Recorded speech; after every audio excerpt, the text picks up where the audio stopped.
গলাতীয় 5 অধ্যায় 19 20 পড়ো। দুটো পদ আছে। 19 20 পড়ো। আবার মাংসের কার্য সকল প্রকাশ আছে, হ্যাঁ সেগুলি এই হ্যাঁ বেশ্যাগমন, হ্যাঁ অসুচিতা, হ্যাঁ দৈরিতা, হ্যাঁ প্রতিমা পূজা হ্যাঁ ও নানা প্রকার শত্রুতা, বিবাদ, ঈর্ষা, রাগ, প্রতিযোগিতা, বিচ্ছিন্নতা, দলভেদ, মাৎসর্য, মত্ততা, রঙ্গরস ও তৎসদৃশ অন্যান্য দোষ। আমেন। আমেন।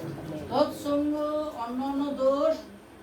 এখানে 313 আছে, 313 তোমাদের বইতে 313 হলো।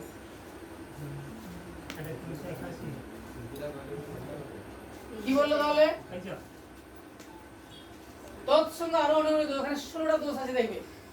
রাগও একটা খারাপ, এগুলো মানসিক অভিলাষ, আর এইগুলো আমাদের ঈশ্বরের বিরুদ্ধে যুদ্ধ করে, আত্মার বিরুদ্ধে যুদ্ধ করে। এবার তুমি একটা মানুষ কত সময় চলবে, তার সেখানে 16টা গুণ আছে। আর এখানে আত্মার ফলে কি আছে? 23 পদ পড়ো, 22 পদ পড়ো, মানে এর 22 পদ পড়ো।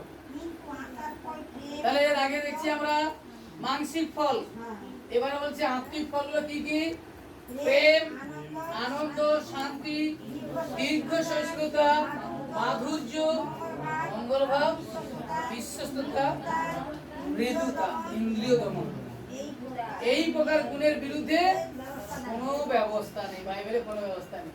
এই 9টি ফল যদি তোমার মধ্যে থাকে, এই 9টি ফল, এই তারা বুড়ি ঘরে ঢুকে বাড়ি ছোট বাচ্চা ফিরে পাইছি তো, ওকে বড় কি বাচ্চা? বড় শিবু আছে বলে মনে হয়। ও হাসি বলছে। আচ্ছা। তাহলে আমাদের মধ্যে